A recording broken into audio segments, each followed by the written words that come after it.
Olá, meus amigos, uma boa noite a todos. Sejamos todos nós bem-vindos a mais um estudo da obra O Evangelho segundo o Espiritismo. Então, sejam todos bem-vindos. Vamos fazer a nossa prece de gratidão? Então, nesse momento, vamos nos conectar com o mais alto, para que a gente possa realmente assim, ser envolvidos com o tema dessa noite. Senhor Jesus, todos nós, sem exceção, buscamos esse momento porque carregamos a fome do Teu Evangelho e a sede constante para saciar o nosso mundo íntimo, ainda tão sequioso, Senhor, da paz que emana de Ti.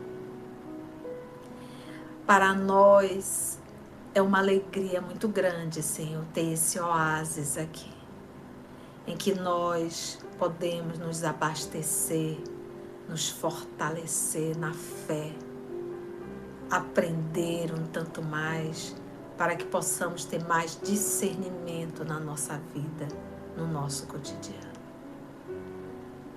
Nós te rogamos, Senhor, a força de que necessitamos para dar continuidade ao trabalho que o Senhor nos confiou. Seja o trabalho doméstico, o trabalho da educação dos filhos, o trabalho profissional, o trabalho que a vida nos convida. Que nossas mãos, Senhor, nunca venham a desistir ou a fraquejar. Que nós possamos sempre sermos um instrumento nas Tuas mãos. Que os amigos espirituais que aqui estão possam nos envolver, nos inspirar, nos ajudar na compreensão do texto, para que com mais discernimento possamos seguir os Teus passos. Muito obrigada, amor amado. Te rogamos e te pedimos a Tua presença e a inspiração de que tanto necessitamos para uma melhor compreensão e direção do estudo dessa noite. Graça te damos, amor amado, e que os amigos espirituais que aqui estão possam conduzir e nos inspirar. Que assim seja.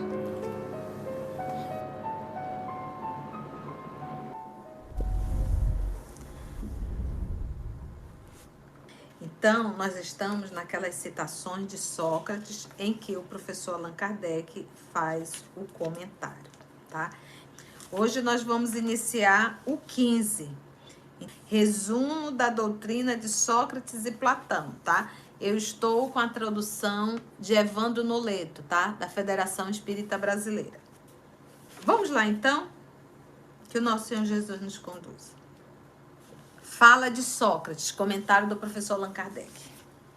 As mais belas preces e os mais belos sacrifícios agradam menos à divindade do que uma alma virtuosa que faz esforços para se lhe assemelhar. Gente, olha a fala de Sócrates.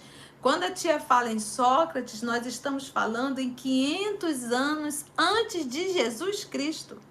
Tem uma fala que algumas pessoas intitulam a Irmã Dulce, outros a Maria Teresa, mas não, é da Sua Santidade Sai Baba, é do Senhor Sai Baba. E ele diz assim: mãos que trabalham são mais santas do que lábios que oram. Então, o que Sócrates está nos trazendo aqui? Aí pega também o Senhor Sai Baba e pega também tudo que a gente aprende no Espiritismo. Por exemplo, nós espíritas, nós não cultuamos, não devemos, na verdade, a prece decorada. Porque a prece decorada, nós temos a prece de careta é linda, sim, mas uma vez você realizando isso constantemente, você deixa de pensar na palavra, Você deixa de sentir a palavra e você entra num processo mecânico. Para conversar com Deus, a conversa com Deus não é com vocabulário. A conversa com Deus não é palavra. Palavra é um som. É uma articulação de um som que é para eu me comunicar com seres humanos, como o Bob Marley, que é o nosso cachorro, e o Simba, que é o nosso cachorro, tem um linguajar dele para se comunicar um com o outro. Então, ninguém se comunica com Deus com um vocabulário, com palavras. Eu acho que já está na hora da gente entender. O meu diálogo com o Pai é de espírito, é de sentimento, não são de palavras. Às vezes eu não preciso expressar uma palavra. Basta o que eu estou sentindo. Isso já é uma prece. Então, às vezes nós nos arrogamos a preces longas, a preces belíssimas. Às vezes a gente vai no centro espírita, nossa, tem pessoas que fazem prece, chega, treme a voz, né? Mas a vida no cotidiano da pessoa não está de comum acordo com a prece linda, bela e maravilhosa. Então, não são as palavras que conversam com Deus, são os sentimentos. E aqui o nosso Sócrates fala exatamente o quê? Que para Deus, né, as mais belas preces, os mais belos sacrifícios que na época existia, sacrifício, você pega um animal, vai lá e sacrifica, e acende o incenso, né, jejua, agradam menos a divindade do que uma alma virtuosa, que faz esforços para lhe assemelhar-se a Deus. Então, a gente pega o livro dos Espíritos, reconhece o verdadeiro espírita pelo esforço que ele faz para domar as suas más inclinações. A gente vai estudar isso no Evangelho, e no livro dos Espíritos ele diz que nós poderíamos fazer grande mudança se nós fizéssemos esforços, mas poucos de nós fazemos esforços. Esforços para quê? Para nos tornarmos melhores, para que eu possa ser melhor do que eu fui ontem. Quando a gente diz ser melhor, gente, a gente idealiza assim, já ser um Chico Xavier, já ser uma Madre Teresa de Calcutá. Não, é ser melhor do que eu sou. Ser melhor do que eu fui ontem. Então, o que eu fiz ontem, que se foi ruim, eu não quero fazer hoje. Então, eu me esforço para não fazer o que eu fiz ontem, que foi ruim. Nós estamos sempre nesse processo de burilamento de esforço. Se eu não me esforço, eu repito o meu erro de ontem. É isso que a gente tem que compreender. Então, o esforço é o esforço diário. Então, por exemplo, tem pessoas que têm a preguiça. É uma pessoa preguiçosa. A preguiça é um dos sinônimos de espírito inferior. Por quê? Um dos sinônimos de espírito superior é o trabalho. São pessoas ativas, são pessoas que se movimentam, são pessoas que servem. Porque quando eu falo eu sou um preguiçoso, aonde tem um preguiçoso, tem alguém que faz pelo preguiçoso. Então, se tem alguém que faz pelo preguiçoso, de certa forma, eu exploro alguém. Logo, eu sou um espírito inferior. Porque uma das características de um espírito inferior é estar sempre explorando alguém. Explorando alguém. Então, se eu sou uma pessoa preguiçosa, aí ontem, por um acaso, eu estou em luta contra a preguiça. Aí vamos dizer que uma panela me derrubou. Uma panela me derrubou. Não, que não, vai ficar aí de molho e fica uma semana de molho. Mas vamos dizer que ela já esteja 5 dias de molho e você não tem coragem de mexer naquela panela. Vou dar um exemplo bem simples, tá, gente? Então você hoje, depois desse evangelho, diz não, chega! Hoje eu vou lavar a panela. Então, esse nosso esforço é cada um dentro do seu quadrado.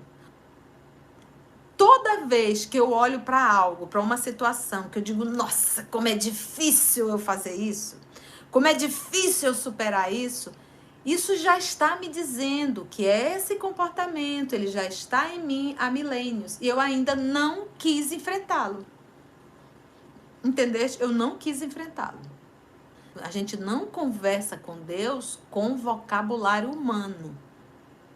A gente conversa com Deus com sentimento. Por isso que as nossas maiores preces são no momento de dor. Quando Jesus diz, ninguém chega ao Pai senão por mim, Porque Jesus, ele é o modelo perfeito. Ele reflete Deus. Tem uma mensagem no livro Pensamento e Vida chamado Espelho da Vida. E lá ele vai nos ensinar o quê? A mente é espelho da vida em toda parte. Quando nós aprendemos em um livro dos Espíritos que Jesus é o tipo mais perfeito que Deus ofereceu à humanidade, quando ele mesmo nos fala que ninguém chegou ao Pai senão por ele, quando ele também fala a João, você está me vendo e não está vendo Deus? Olhar para Jesus é ver Deus no amor. As atitudes do Cristo são reflexo de Deus. O amor, ele é de Deus. Ele é a matriz. De lá é que sai. Nós temos que refletir o amor que vem dele. Por isso é que nós somos herdeiros de Deus. Tanto é que ele reduziu tudo em uma única e grandiosa lição. Um novo mandamento vos dou. Amai-vos uns aos outros como eu vos tenho amado. Pronto. Ele resumiu tudo em um. Refletir Deus. Esse é o nosso caminho. Mas o que a gente quer refletir? A gente quer refletir a atriz, o ator, o fulano, a fulana. Aí é para acabar, gente. Nenhum ser humano é modelo de virtude. Modelo de virtude é o Cristo. Então, às vezes, se diz, mas fulano faz, e fulano, por um acaso, é modelo de virtude? Quem é um modelo para a minha vida, a quem eu tenho que copiar? É Jesus. Então, você consegue idealizar Jesus fazendo o que tu fazes? Buscando o que tu buscas? O ser humano precisa copiar. Para aprender, a gente copia. Mas a gente tem utilizado exemplos, modelos péssimos. Não existe nenhum ser humano na face da Terra, não existe, que seja um modelo perfeito. O único modelo para nós copiarmos 100% é Jesus de Nazaré. Ah, tia, aí é muito difícil. Então tá. É muito difícil? Então, se eu digo assim, é muito difícil seguir Jesus, eu estou dizendo, tia, é muito mais fácil ser mal do que ser bom. É muito mais fácil odiar do que amar. É muito mais fácil cair nos prazeres, nas orgias, nos excessos, do que ser disciplinado como um Cristo. Só que essas nossas quedas, essas nossas escolhas, elas já são milenares. Ai, eu vi fulano fazer isso. Ai, que legal, vou fazer também, adorei. Mas você perguntou, e se Jesus estivesse no meu lugar? Ele se submeteria a isso? Vivemos uma época de fantasias ao extremo. A fantasia do corpo. Nossa, como a gente tem idolatrado a forma física. Como a gente tem idealizado e endeusado a forma. A gente é capaz de tomar medicações que a gente não tem absolutamente nenhuma ideia do mal que isso poderá fazer. Mas tudo em prol de um corpo perfeito. E quando a gente quer um corpo perfeito, a gente busca quase sempre a sensualidade. Pontos específicos para aguçar a sensualidade no outro e em si. E quando a gente faz esse movimento, a gente esquece da sintonia com espíritos do mesmo nível. Daqui a pouco, a gente se perde nos excessos dos prazeres.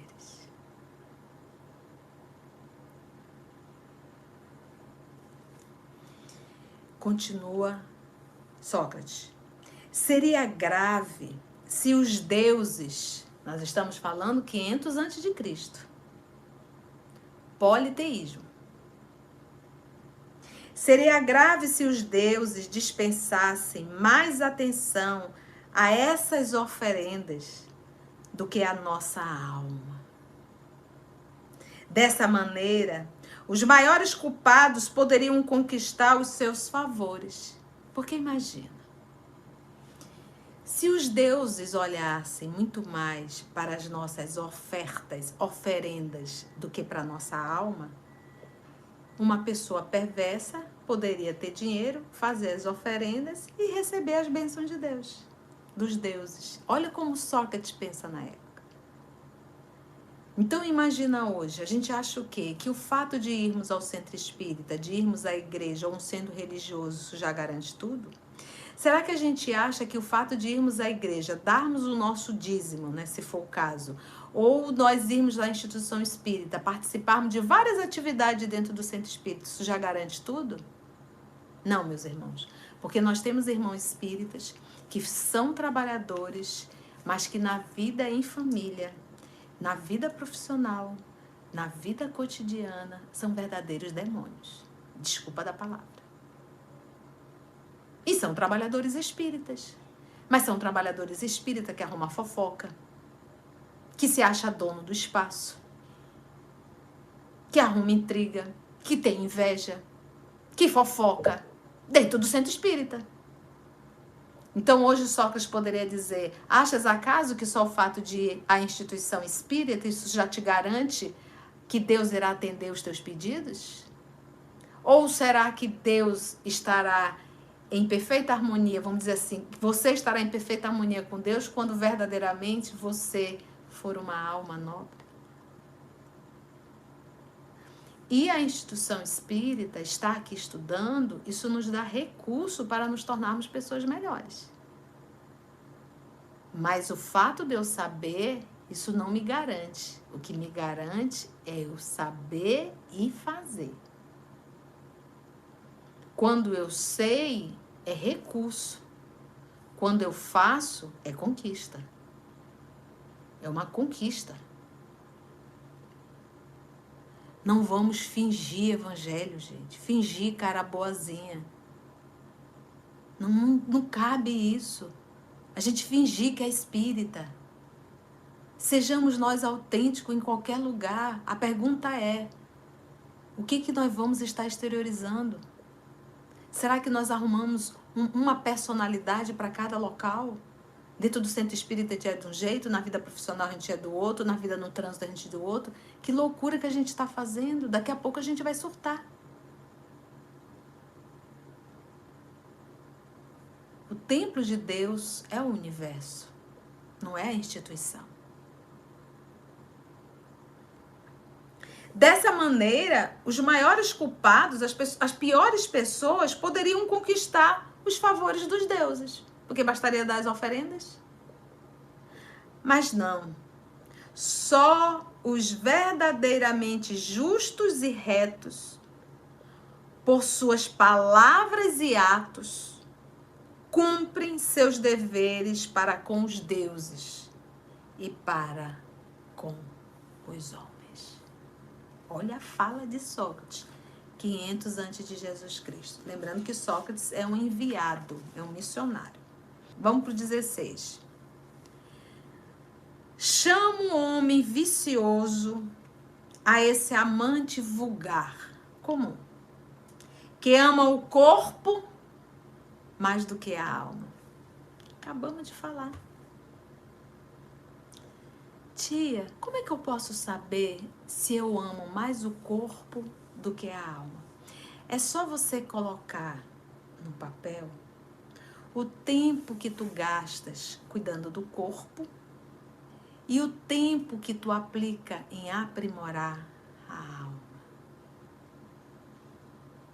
Já tem a resposta, né?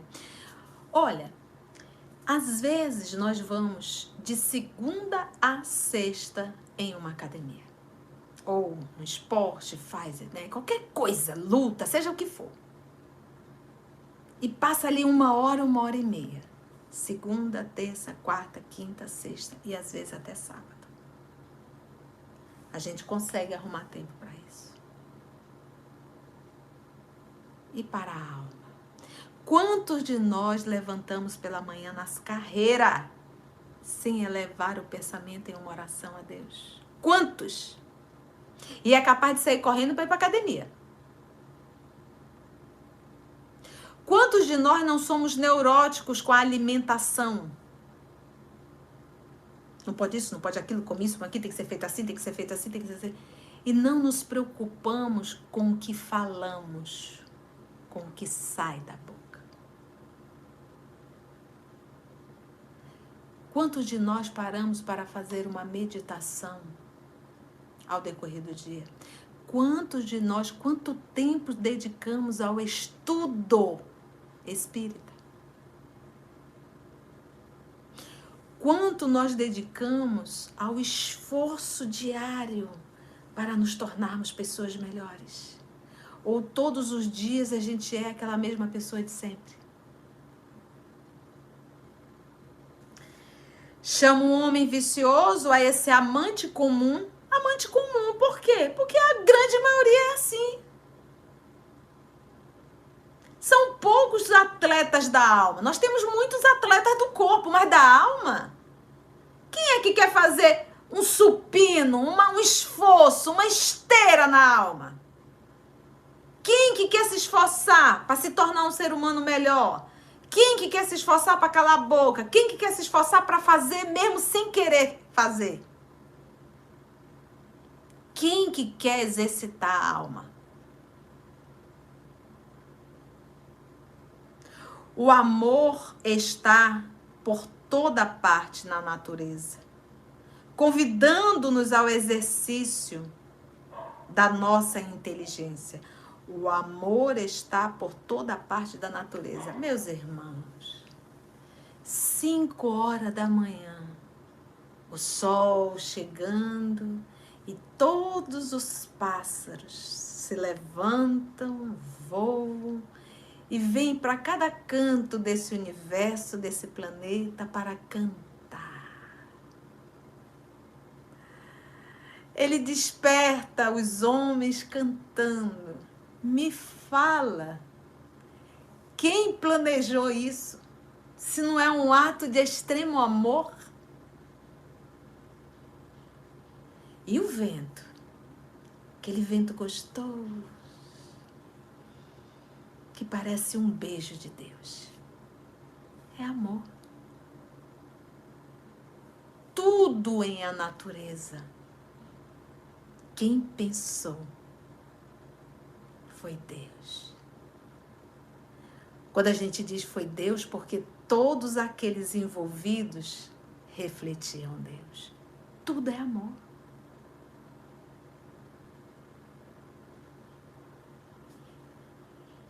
O amor está por toda parte na natureza, convidando-nos ao exercício da nossa inteligência. Nós o encontramos até mesmo no movimento dos astros.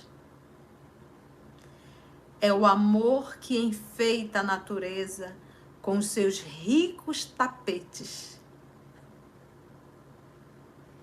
Ele se orna e fixa morada onde encontra flores e perfumes. É ainda o amor que dá paz aos homens, calma ao mar, silêncio aos ventos e sono à dor. É o amor. Sócrates, que poema, gente. Quando que nós vamos começar a perceber o amor em a natureza?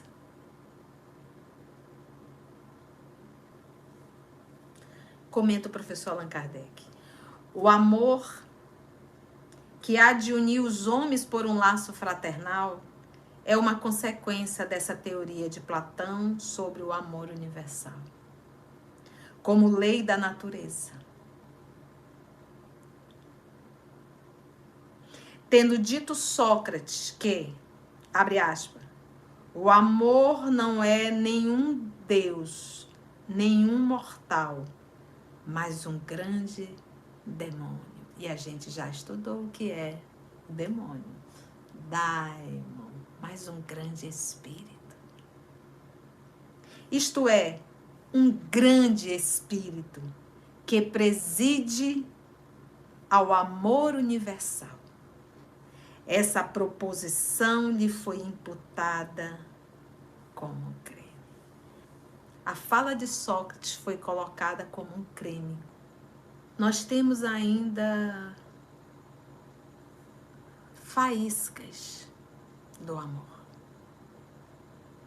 Se amamos os nossos filhos, ainda por um movimento egocêntrico, são os filhos que eu pari.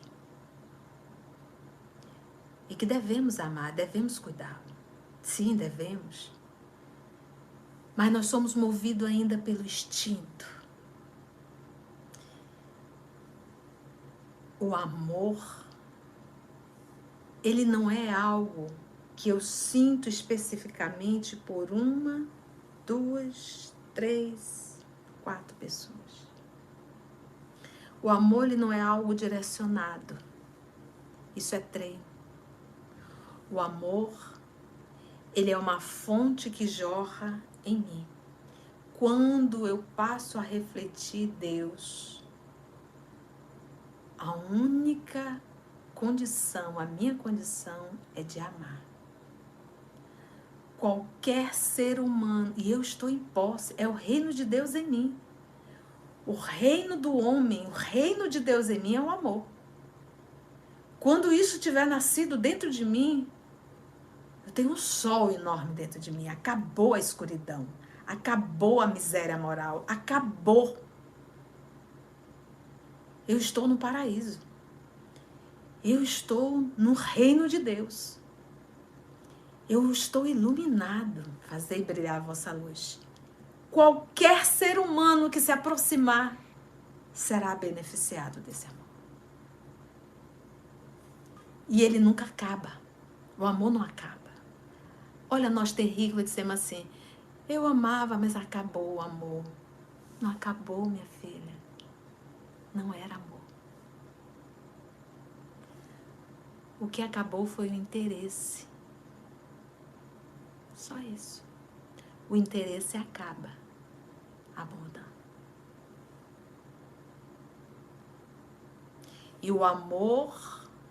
Então, esse exercício que nós fazemos ainda individual, isso aí, esse exercício, para um dia nós termos esse amor. E quando nós tivermos esse amor, pronto, nós conseguimos arrebentar todas as correntes.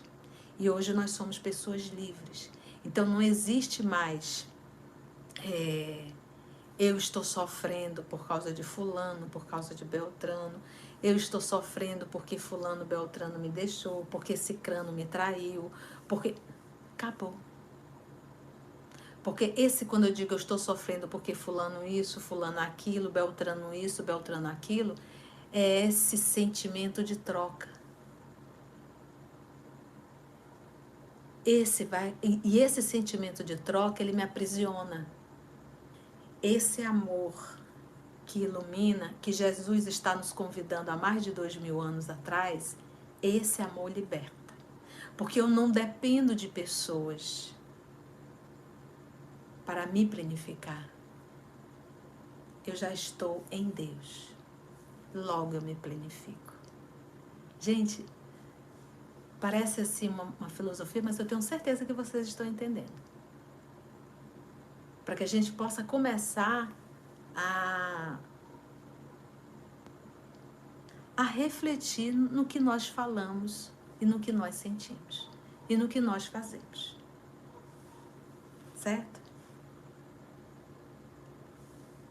E ele pegou mais uma, 17.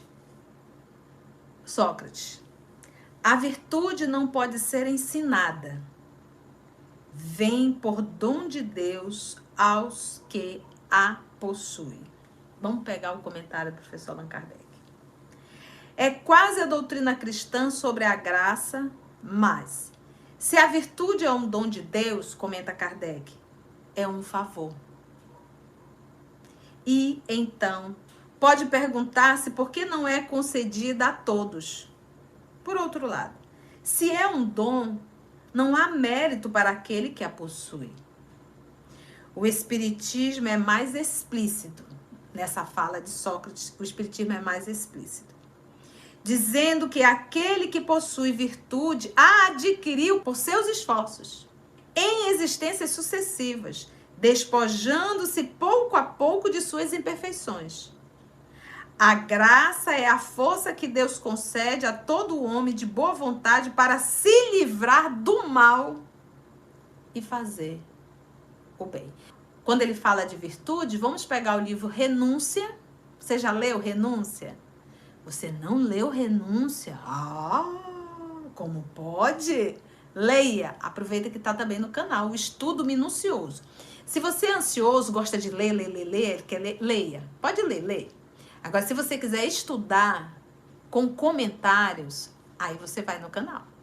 Porque aí você vai conhecer minuciosamente a obra. Então, o EOS a gente não faz leitura, a gente faz estudo, tá bom? No livro Renúncia, nós vamos ter lá Alcione, um espírito virtuoso. Porque o Sócrates coloca assim, a virtude não pode ser ensinada, vem por dom de Deus. É como se ele dissesse assim, eu não posso pegar um espírito como a Susana e querer que ela seja Alcione. Eu não tenho como ensinar isso para ela. Eu acho que assim, pegando o Sócrates, mas se eu pego o Kardec aqui, a Susana está num grau de evolução bem diferente da Alcine, porque a Alcine conquistou. Mas isso não quer dizer que a Susana não pudesse conquistar. Ela poderia sim conquistar, mas ainda não quis. Alcione quis. Então a gente pega aquela criança, Alcione, na infância, ela já mostrava para o que veio. Era uma criança bondosa, amável, querida, prestativa. Ela ficava ao lado da empregada da casa, da doméstica, e ficava ajudando. Ela não ficava enrolando lá em cima da cama, não. Porque tem criança, tem adolescente, principalmente, criança adolescente, e arrasta a sandália e não ajuda em nada. Preguiça. A Alcione não era um espírito preguiçoso, então ela estava junto. Ela ia plantar, ela queria fazer tudo. E quando ela estava com o padre Damiano, ela fazia 1000 perguntas sobre Deus. Virtudes conquistadas. Então o professor coloca, a graça é a força que Deus concede a todo homem de boa vontade para se livrar do mal e fazer o bem. Sim, porque para eu me livrar do mal eu preciso ter boa vontade. Boa vontade é eu não quero mais fazer. E boa vontade para fazer o bem. Eu preciso querer. Eu não tenho como impor isso. Eu não posso impor isso a ninguém. Eu só posso impor isso à minha pessoa. Eu posso me impor e devo. O que diz o Evangelho segundo o Espiritismo? Para que a gente seja indulgente, tolerante para o erro alheio e severo para com o nosso. Por quê? Porque o erro alheio, meu amigo, não vai me tornar melhor. Eu estar apontando o erro de ninguém vai até me complicar. Isso não vai me tornar nada melhor. Agora, se eu começo a ser severo com as minhas imperfeições, aí sim. Mais um pouquinho. 18. Há uma disposição natural em todos nós. Qual é? Diz Sócrates. A de nos apercebermos muito menos dos nossos defeitos do que dos alheios. Pronto, acabei de comentar. Então, ao invés de você estar olhando o defeito alheio, olhe para os seus. Trabalhe nos seus. Que já é muita coisa para a gente trabalhar. Kardec comenta, diz o Evangelho, abre aspas, vedes o cisco no olho do vosso vizinho e não vedes a trave que está no vosso. Fecha aspas. Sócrates, se os médicos são mal sucedidos na maior parte das doenças, é que tratam do corpo sem tratarem da alma. Ora, não se achando o todo em bom estado, é impossível que uma parte dele passe bem. Eu pego Jesus. Jesus curava e dizia essa frase: vá, não tornes a pecar, para que não te aconteça algo pior. O corpo adoecido foi uma mente adoecida. Foi comportamento adoecidos. Vamos pegar o livro que nós estamos fazendo agora, Missionários da Luz. Lá tem um caso específico de um cidadão recém-casado, jovem recém-casado, mas gosta de prostíbulo. Então, por um cidadão procurar prostíbulo, tu já viu como é a mente desse caboclo. Gente, deixa eu dizer uma coisa para vocês. Uma das áreas mais minada e que tem atrapalhado muito a nossa evolução é a área sexual. Sexo, dinheiro e poder. A área sexual tá aí. Então o caboclo ficava pensando em sexo 24 horas, estava recém-casado, gente. E ele procurava prostíbulo. Mas olha o que o André Luiz nos fala. Nos órgãos anexos dele, era cheio de parasitas psíquicos, sugando energia na área sexual dele. Isso quer dizer o quê? Vai adoecer. Então, o órgão que adoece no nosso corpo, além do processo expiatório, tem também o mau uso. Então, toda vez que eu vou contra as leis de Deus, a lei do amor, eu adoeço. Se nós não mudarmos a nossa forma de viver, o cigarro dá câncer? Dá. A bebida dá câncer? Dá. A alimentação inadequada dá câncer? Dá. Os pensamentos dão câncer? Dão. As atitudes dão câncer? Dão. O ódio no coração dá câncer? Dá. Dá infarto do miocárdio? Dá. Comenta Kardec. O espiritismo fornece a chave das relações existentes entre a alma e o corpo.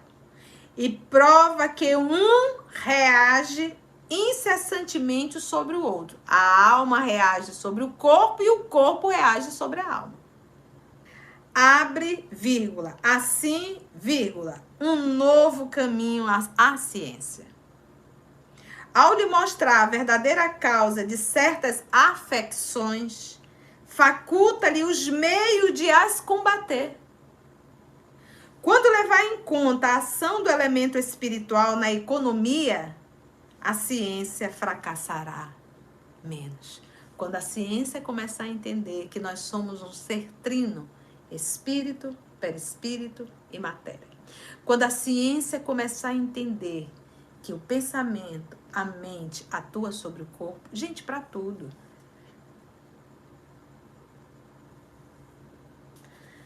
Foi bom, gente? Deu pra gente aprender? Então vamos orar? Vamos fazer nossa prece?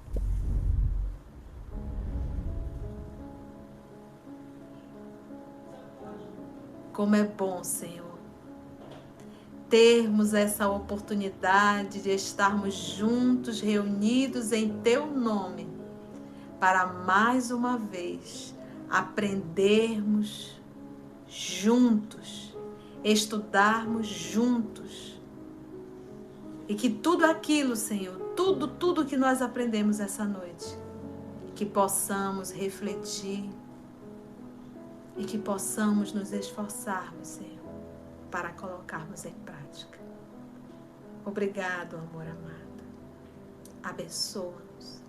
E que a Tua paz, que o Teu amor possa envolver a todos nós. Que assim seja.